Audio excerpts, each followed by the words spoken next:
నమస్తే. Welcome to BRK. నేను మీ జాహ్నవి. మనతో ఉన్నారు మన మనసు రామ్ సిటీ అక్క. హలో అక్క. హాయ్ అమ్మా. హాయ్ అక్క. అయితే ఆడవాళ్ళు అందం మాట్లాడుకుంటున్నాం. మంచి బ్యూటీ టాపిక్స్ మాట్లాడుకుంటున్నాం. ఎస్పెషల్లీ ఆడవాళ్ళకి మెనోపాజ్‌లో హ్మ్. రకరకాల చేంజెస్ ఉంటాయి. హ్మ్. ఎంత అందంగా ఉన్న ఆడవాళ్ళైనా సరే తెలియని ఒక దానికి గురయ్యి ఆ బ్యూటీ అనేది తగ్గిపోతుంది. హ్మ్. సో, చాలా తెలియకుండా ఇబ్బంది పడుతుంటారు. మరి మెనోపాజ్‌లో ఎస్పెషల్లీ ఆ స్టేజ్‌ని ఎట్లా జాగ్రత్తగా భద్రపరుచుకోవాలి? అప్పుడు కూడా అందంగా కనిపించాలంటే ఏం చేయాలి? సో, మెనోపాజ్ వచ్చినప్పుడు సడెన్‌గా ఆడవాళ్ళు చాలా రియలైజ్ అవుతూ ఉంటారు లైఫ్‌లో. హ్మ్. ఓకే. హ్మ్. అదే ఎగ్జాక్ట్ ఫేజ్. ఏజ్ ఏముంటుంది మెనోపాజ్‌కి? అబ్బో! ఒకప్పుడు 45 దాటాక ఉండేది. హ్మ్. ఆ 45-55 ఏజ్ మెనోపాజ్ ఏజ్ ఉండేది. అంతకుముందయితే 50, 52 వరకు కూడా ఉండేవాళ్ళు. 50 తర్వాత ఒకప్పుడు దాని ఫేజ్ తర్వాత 45-55 వచ్చేసింది. ఇప్పుడు 40 నుంచే స్టార్ట్ అయింది. ఇప్పుడు ఎర్లీ మెనోపాజ్ 35 నుంచే స్టార్ట్ అయింది. అట్లా చాలామంది వస్తా ఉంటారు early menopauses. So, early menopause నన్నడిగితే it's not a good sign. ఆ! ఓకే. ఎంత లేట్‌గా ఉంటే అంటే మనం అనుకుంటాం ఓకే. పీరియడ్స్ తప్పుతున్నాయిలా నాకు హ్యాపీ అనేసి. హ్మ్. కానీ ఇక్కడేంటంటే పీరియడ్స్ తప్పిపోవడము ఒకటి పక్కన పెట్టేస్తే ఎర్లీ మెనోపాజ్ చాలా డిస్టర్బింగ్‌గా ఉంటది చాలా మందికి యాక్చువల్‌గా. హెల్త్ మీద కూడా ఇంపాక్ట్ ఉంటుంది నన్నడిగితే. సో, మెనోపాజ్ వచ్చినప్పుడు సో, బేసిక్‌గా ఏంటంటే ఏజింగ్ అన్నది మెనోపాజ్ తర్వాతే స్టార్ట్ అవుతది. Okay. Hmm. So, early menopause అంటే ఎర్లీ ఏజింగే మీకు. Oh! Okay. So, so, periods ఆగిపోతున్నాయని ఆనందపడొద్దు. Early hmm. మెనోపాజ్‌లో ఏమవుతదంటే మన హార్మోన్ ఇంబాలెన్సెస్ అక్కడ మొదలయ్యి ఫస్ట్ మెనోపాజ్‌లో సింప్టమ్స్ ఏమొస్తాయి? Dry skin. Hmm. Okay. Hair loss. Okay. కొంతమందికైతే మొత్తం ఇక్కడంతా ఊడిపోతది. అమ్మో! ఓకే. హ్మ్. ఇది అస్సలు వచ్చేస్తది బాగోరు. బాల్డ్ ప్యాచెస్ హ్మ్. వచ్చేస్తా ఉంటాయి. పిగ్మెంటేషన్ వస్తూ ఉంటది. స్కిన్ ఎలాస్టిసిటీ కోల్పోతది. ఒబేసిటీ వచ్చేస్తది. ఇవన్నీ ఫిజికల్ అపియరెన్సెస్. ఆ! లోపల నుంచి చూస్తే మీకు యాంగ్జైటీ ఉంటది. హాట్ ఫ్లాషెస్ ఉంటాయి. ఊరికే చెమటలు రావడము. ఇది లోపల నుంచి అయ్యేది.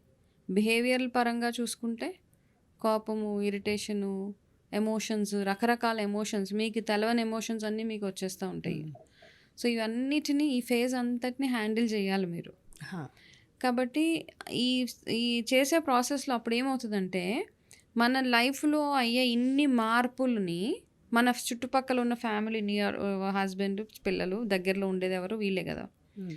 వాళ్ళు ఏం చేస్తారంటే, మనల్ని కన్విన్స్ చేయడానికి అర్థం చేసుకునే వాళ్ళైతే ఏమనరు. ఓకే. లెట్ హర్ ఈ ఫేజ్ పాస్ అయిపోతే చాలు. Let her pass through this phase అనుకుంటారు. అర్థం లేని వాళ్ళు ఉంటే మాత్రము, మా మదర్ ఏంటి ఇట్లా బిహేవ్ చేస్తుంది, ఆ! నా వైఫ్ ఏంటి ఇట్లా బిహేవ్ చేస్తుంది, వింతగా, కొత్తగా ఇట్లాంటివన్నీ వస్తాయి.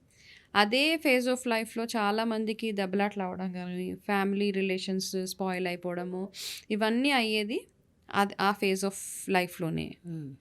And in most of the cases ఈ స్ట్రెస్‌ని ఇదంతటిని హ్యాండిల్ చేసుకోలేక most of the women ah, మెంటల్‌గా చాలా డిస్టర్బ్ అయిపోతూ ఉంటారు. కొంతమందికి సూసైడల్ టెండెన్సీస్ ఉంటాయి. కొంతమంది విపరీతమైన డిప్రెషన్‌కెళ్ళిపోతూ ఉంటారు. సో, ఇవన్నిటికి ఫర్దర్‌గా మళ్ళా మెడికేషన్స్ ఇవన్నీ చేయాల్సొస్తది. మెనోపాజ్ స్టార్ట్ అయ్యాక. మెనోపాజ్ అయ్యేటప్పుడు. స్టార్ట్ అవుతుంది అనే లక్షణాలు ఎలా తెలుస్తాయి? అది ఎర్లీ ఏజ్ ఒకవేళ 35. మనకి ఫస్ట్ ఏంటంటే పీరియడ్స్‌లో ఎరాటిక్ షెడ్యూల్స్ చేంజెస్ వస్తా ఉంటాయండి. అది ఎర్లీ పీరియడ్స్ లేకపోతే లేట్‌గా రావడం, మిస్డ్ పీరియడ్స్ ఉంటాయి. ఇదొకటి. హుహు. రెండోదేంటంటే ఇవే ఇప్పుడు నేను చెప్పిన చేంజెస్ ఏవైతే ఉన్నాయో హైపర్ పిగ్మెంటేషన్స్ రావడము, హెయిర్ లాస్ అయిపోవడము, dryness in the skin, mood swings, hot flashes ఇవన్నీ సింప్టమ్స్ ఆఫ్ మెనోపాజ్ వస్తుంది. అంటే మెనోపాజ్ ఏదో వచ్చే నెల వచ్చేస్తే గాదు. ఒక హ్మ్. 4, 5 ఇయర్స్ ఉందనంగా ఇవన్నీ సింప్టమ్స్ తెలుస్తా ఉంటాయి హ్మ్. మనకి. ఇవన్నిటి కాకుండా మామూలుగా బ్లడ్ టెస్ట్స్ అవి ఉంటాయి. మనం ఎంత టైంలో ఉన్నాం మెనోపాజ్ అవ్వడానికి ఇంకా ఎంత టైం ఉందనేసి ఆ టెస్ట్స్ ఓహ్! అవన్నీ ఉన్నాయి. ఓకే.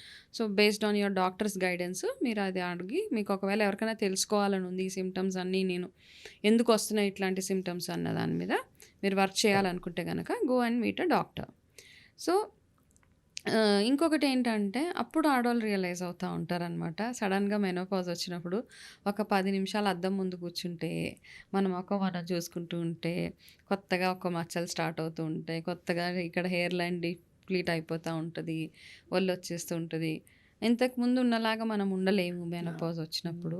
కాబట్టి ఇవన్నిటి మీద అప్పుడు అనిపిస్తది, అరే! దీనికోసమా నన్ను మా ఇంట్లో వాళ్ళు నన్ను సరిగ్గా చూసుకోవట్లేదు అన్న ఒక థాట్ కూడా వస్తది ఆడవాళ్ళకి.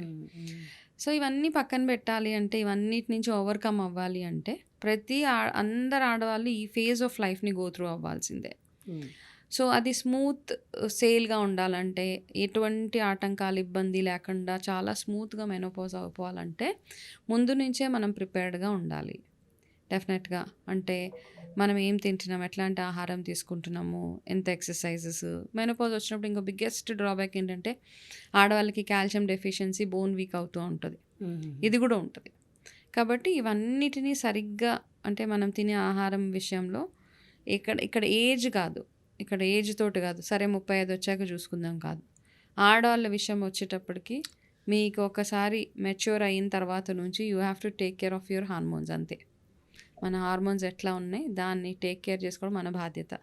సో, ఎట్లాంటి ఆహారం వెళ్తుంది మన బాడీలోకి, మనం ఎట్లాంటి ఎక్సర్సైజెస్ చేస్తున్నాం, మన మైండ్‌ని కామ్‌గా ఉంచుకోవడానికి మనం మెడిటేషన్ చేస్తున్నామా, yoga, what ever it takes. ఎందుకంటే మీరు మెనోపాజ్ సిమ్టమ్స్‌ని 5 ఇయర్స్ హ్యాండిల్ చేయాలంటే it's not a easy task. 5 సంవత్సరాల్లో వర్కింగ్ ఉమెన్ అయితే మీరు 5 సంవత్సరాలు లాగాలి ఆ ఫేజ్‌ని.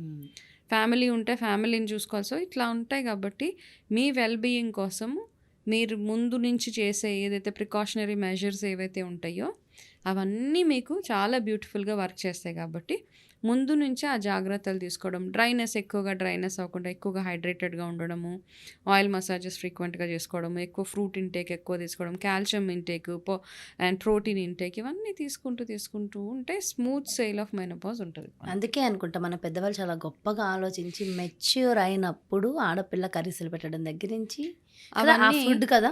ఎస్. ఓకే. సో, ఏం చేస్తారంటే 10 రోజులు కూర్చోబెట్టి అప్పుడు పెట్టే ఆహారం ఏం చేస్తుందంటే మన హార్మోన్స్ అన్నిటిని బ్యాలెన్స్డ్గా ఉండడానికి హెల్ప్ చేస్తుంది. ఈ మధ్య చూస్తుంటే పిల్లలు ఒకవేళ పెద్ద మనిషి అయినప్పుడు మెచ్యూర్ అయినప్పుడు అంటే 10 రోజులు కూర్చోబెట్టాలి అంటే ఇప్పుడు అన్ని ఇవన్నీ పాత పద్ధతులు మేము ఫాలో అవ్వము, ఇలాంటివన్నీ పనికిరాదని చెప్పేసి తీసి పడేస్తూ ఉంటున్నారు. బట్ ఇక్కడ అర్థం చేసుకోవాల్సింది ఏంటంటే ఆ 10 రోజులు ఆడపిల్లల్ని పక్కన కూర్చోబెట్టడము, ఏదో రూమ్లో పెట్టి లాక్ వేయడమో కాదు. అప్పుడు ఆడపిల్లలు అంటే నెక్స్ట్ వాళ్ళ ఫర్టిలిటీ ఏజ్ ఏదైతే ఉంటుందో, నెక్స్ట్ వాళ్ళు కన్సీవ్ చేయాలి, మ్యారేజ్ తర్వాత కన్సీవ్ చేసి పిల్లల్ని హెల్తీ బేబీస్ని హోల్డ్ చేయాలి, వాళ్ళకి పీసీఓడి ఇష్యూస్ రాకుండా ఉండాలి అంటే ఆ ఫేజ్ ఆఫ్ లైఫ్ ఆ 10 డేస్ ఏదైతే ఉన్నదో ఆ 9 to 10 డేస్ ఒక్కొక్కరికి ఒక్కొక్క ఇది ఉంటుంది కదా, ఆ 9 to 10 డేస్ ఆఫ్ ఫేజ్ ఏదైతే ఉందో అది చాలా చాలా ఇంపార్టెంట్. అప్పుడు మనకి నూనె తాగిపిస్తారు, ఎండు కొబ్బరి పెడతారు, సున్నుండలు పెడతారు, నువ్వులు ఉండలు పెడతారు, ఒంటికి చక్కగా పసుపు రాసి మసాజెస్ రాసేస్తూ ఉంటారు. సో, ఏం చేస్తుందంటే ఇది మన హార్మోన్స్ అన్నిటిని ఇంటాక్ట్గా ఉంచుతుంది అనమాట. కాబట్టి పాత పద్ధతులు ఫాలో అవ్వము. మనం ఏం చేస్తున్నామంటే ఇది వదిలేసి, ఈ పాత పద్ధతి ఇవన్నీ వదిలేసి గ్రాండ్గా శారీ ఫంక్షన్స్ ఆ హంగామా కాదు, అది దానివల్ల మీ పిల్లలకి ఆరోగ్యం రాదు. ఇది చేస్తే మీకు ఆరోగ్యం వస్తుంది. సో, మీ పాతకాలం 80-90 ఇయర్స్ ఉన్న మామలు ఎవరైనా ఇంట్లో ఉంటే కనుక వాళ్ళని అడగండి. ఒక అమ్మాయి పెద్ద మనిషి అయితే ఈ 9 రోజులు 10 రోజులు ఏమేమి చేసేవాళ్ళు, ఏం ఫాలో అయ్యేవాళ్ళు, ఆ రూల్స్ ఏంటి, ఏం తినకూడదు, ఏం తినాలి, అప్పుడు పచ్చళ్ళు అవి పెట్టేవాళ్ళు కాదు, ఎందుకంటే బ్లీడింగ్ స్టింక్ అవుతుంది అనేసి. సో, అట్లా ఉన్నదన్నమాట, చాలా ఉందన్నమాట. సో, అప్పుడు తిన్న ఆహారం మాత్రమే మీ త్రూ అవుట్ మీ లైఫ్లో మీ పీరియడ్ సైకిల్స్ ఎట్లా ఉన్నాయి అన్నది డిసైడ్ అవుతుంది. పీసీఓడి అన్నది ఇప్పుడు వచ్చేది, అప్పుడు కాలంలో అప్పట్లో ఏం లేవు. మాకు ఎవరికి అట్లాంటి ఇష్యూస్ ఎప్పుడు మేము ఫేస్ చేయాలి. It was smooth sale. Food తిన్న వాళ్ళకి లేదు. ఖచ్చితంగా ఎవరినైనా అడగండి, మీ మదర్ వాళ్ళని అడిగితే కూడా పీసీఓడీలు అట్లాంటివి ఏం లేవు కాబట్టి బై గాడ్ గ్రేస్ మంచి ఫుడే తిన్నాము. ఓన్లీ ఆ ఫుడ్ మాత్రమే మనకి హెల్ప్ చేస్తుంది. కాబట్టి ఆడపిల్లలకి శారీ ఫంక్షన్స్ ఇవన్నిటికంటే ఇంపార్టెంట్గా వాళ్ళు మెచ్యూర్ అయినప్పుడు ఎటువంటి జాగ్రత్తలు తీసుకోవాలి. ఆ 10 డేస్ వాళ్ళ టైం అంతే. వాళ్ళని బాడీ అప్పుడు పసుపు పెట్టుకుంటే నిజంగా ఎదుగుతున్న కొద్ది స్కిన్లో గ్లో అన్నీ అంతే సైంటిఫికలీ ప్రూవెన్ అవన్నీ. కాబట్టి అవన్నీ చేసుకుంటూనే వెళ్ళాలి. ఆయుర్వేద ప్రకారం దోషాస్ని బ్యాలెన్స్ చేస్తూ ఉంటుంది. ఇవన్నీ ఉన్నాయి కాబట్టి మనం ఆ పద్ధతులు ఫాలో అవ్వకుంటూ వెళ్ళిపోవడమే. కొత్తగా వచ్చినవన్నీ అడాప్ట్ చేసుకోండి, శారీ ఫంక్షన్స్ వాటెవర్ చేసుకోండి. బట్ ఇవి కూడా చేస్తే చాలా బాగుంటుంది యాక్చువల్గా. ఓకే. ఇప్పుడు శారీ ఫంక్షన్స్, మెచ్యూర్ ఫంక్షన్స్ అంటే ఫస్ట్ మంగళ స్నానాలు ఇవన్నీ అంటున్నారు.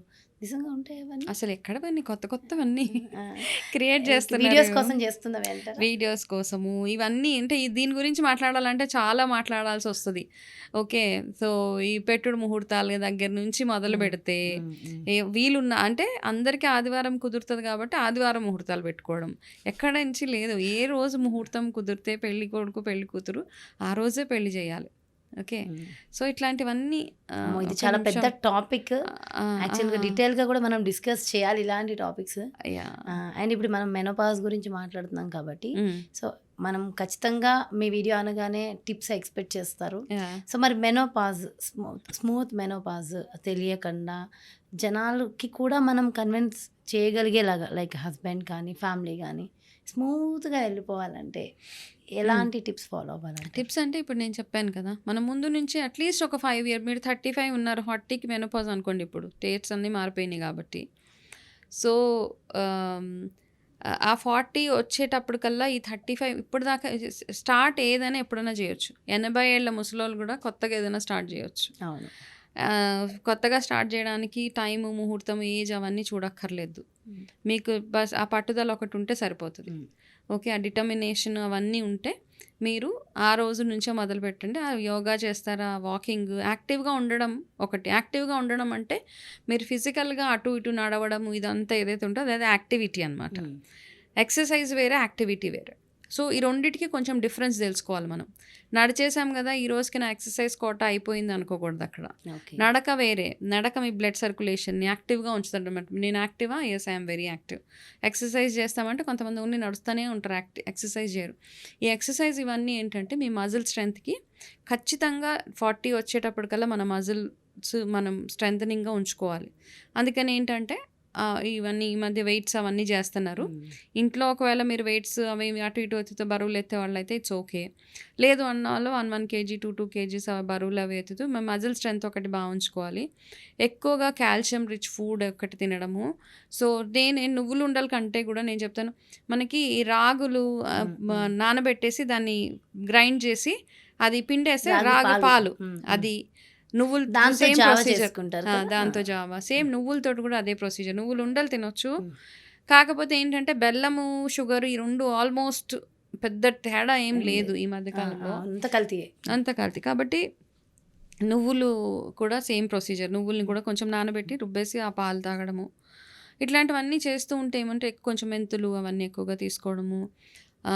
మీరు తినే ఆహారంలో ఎక్కువగా ఆకుకూరలు అవన్నీ యాడ్ చేసుకోవడం. మునగాకు అట్‌లీస్ట్ వారానికి 2 సార్లు కొంచెం ఆహ్, ఎంత ఒక ముద్ద చాలు మునగాకు. ఇట్లాంటివన్నీ చేసుకుంటూ ఉంటే ఏమవుతుందంటే దాంతో పాటు రెగ్యులర్ మీ ఆయిల్ మసాజెస్.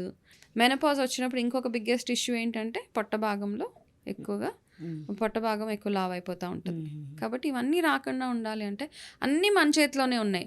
మెనోపాజ్ కదా ఇలాగే ఉంటది అలా అనుకోవడానికే లేదక్కడ. అవును. కొంతమంది చూస్తే భలే ముచ్చటేస్తారు. అసలు ఆ! వీళ్ళకి ఇంత ఏజ్ ఉందా అని తెలియదు. కరెక్ట్. కాబట్టి అన్నీ మన చేతిలోనే ఉన్నది. మనం అన్నీ నేచర్‌కి ఇట్లా వదిలేస్తాను ఎలా అయింది అలా అవుతదిలే అనేసి కొంతమంది చాలా హ్మ్. అన్నీ వదిలేసినట్టు మాట్లాడుతా ఉంటారు. చాలా నిరాశగా అవును. మాట్లాడుతా ఉంటారు. సో, మీరెలా కనపడాలి, మీ ఫ్యూచర్ ఎట్లా ఉండాలి అన్నది మీ చేతిలోనే ఉంది కాబట్టి చిన్న చిన్న వర్కౌట్స్, చిన్న చిన్న వాకింగ్, యాక్టివ్‌గా ఉండడం ఇవన్నీ చేస్తే మాత్రం మెనోపాజ్ టైంలో చాలా స్మూత్ సెయిల్ ఉంటది మీకు. ఆ! సో, నిజంగా అంటే ఇంట్రెస్టింగ్. అండ్ ఏవి కల్తీలు, ఏవి వాడాలి, ఏంటి ఇలాంటి టాపిక్స్ కూడా మనం చాలా మాట్లాడొచ్చు అక్క ఫర్దర్‌గా. డెఫినెట్‌లీ. సో, చాలా అంటే చాలా ఇంపార్టెంట్ టాపిక్స్ యాహ్! తెలుసుకోవాల్సినవి కూడా ఉన్నాయి. Yeah! And sure. Very good information అందించారు. Thank you so much welcome మంజక్క. మా. నమస్తే. నమస్తే. యెస్ చూసారు కదండీ మరి ఇది. సో, మెనోపాజ్‌కి సంబంధించి స్మూత్ మెనోపాజ్ మనకి కావాలంటే సో, ఏం చేయాలి? ఎలాంటి జాగ్రత్తలు తీసుకోవాలి? ముఖ్యంగా మెచ్యూర్ అయిన అమ్మాయిలకి ఎలాంటి జాగ్రత్తలు తీసుకోవాలి? సో, టోటల్ మంచి నాలెడ్జ్ గెయిన్ చేశాం కదా! ఈ వీడియో ద్వారా మరో బ్యూటిఫుల్ కాన్సెప్ట్‌తో మళ్ళీ మీ ముందుకు వచ్చేస్తాను. అంతవరకు కీప్ వాచింగ్ వీఆర్‌కే. నమస్తే.